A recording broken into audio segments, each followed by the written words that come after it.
Thanks for joining another installment of Finance Info with Fitty Cow. I'm your host, Fitty Cow. Thanks for subscribing. You can catch me on all the shows. Street Conduit of Finance is the channel.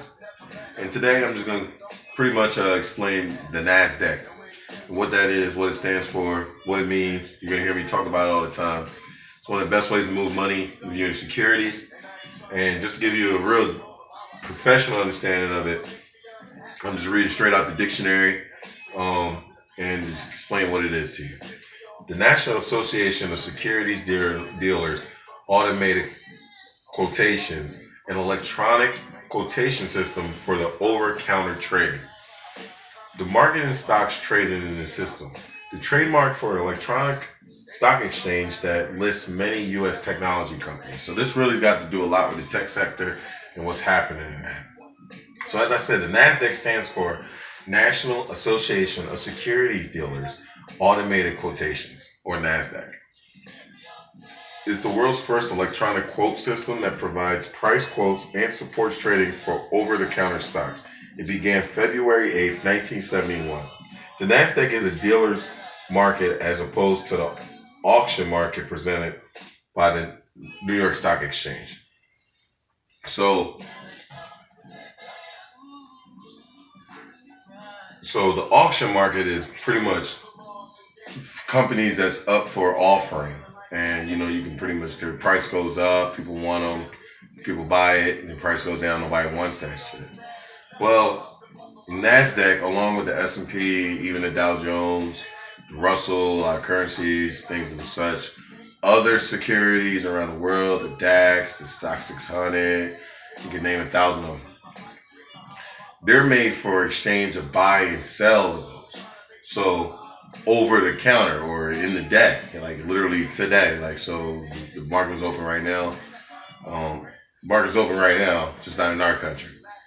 So essentially, you'll be able to exchange your income for the growth of whatever's going to happen with these tech companies, which in today's world, you can bet on tech companies. Tech companies, where is that? That's why the NASDAQ moves.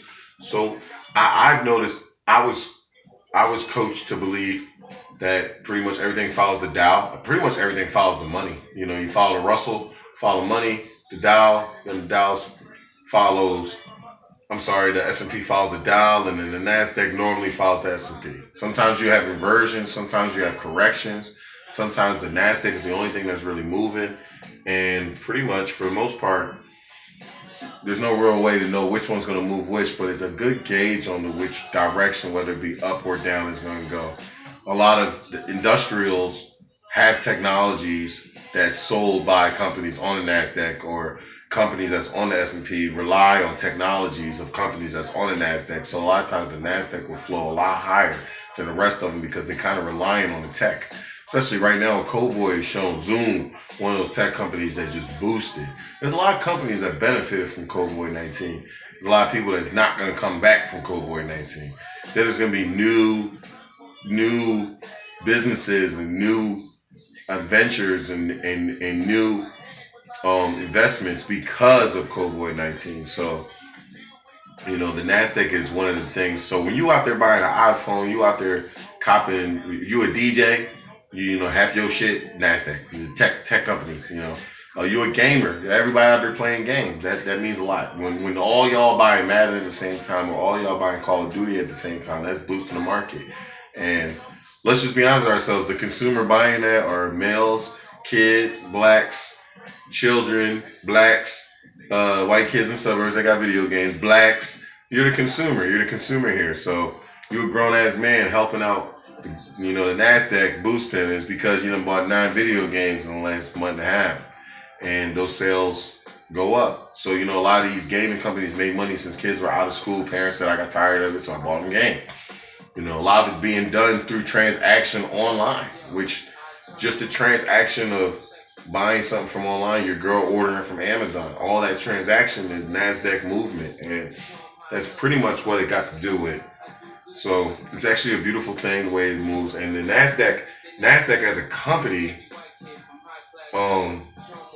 it's not the only exchange that they move on. They also move on a lot of European exchanges as well too. So that's why you hear me talk about the DAX and the Stock 600 and all those kind of things. So um, just want to be able to get this information out there. Like I say all the time, you're gonna hear me say it over and over again. You hear me talk about the NASDAQ for all my day traders. Wall Salt baby, what it do? Uh, you guys definitely understand the NASDAQ, and we cover the NASDAQ all day long on our morning show, Stocks and Finance with 50 Cal, 7:59 all the way to 4:05, unless we got extra hours in trading. We cover everything on the show, so please tune in when those shows are live. Otherwise, thanks for subscribing. Thanks for watching my channel. Thanks for watching this episode. Hit me up on the socials. Street Conduit of Finance, that's me. You want to show some love on Cash App? I love that. At the end of the day, the reality is you're right where you need to be. Whatever's going to happen in your life is going to happen to you. You just got to get there. Peace and love. Nichiwa bitches. And tune in next time. Thank you.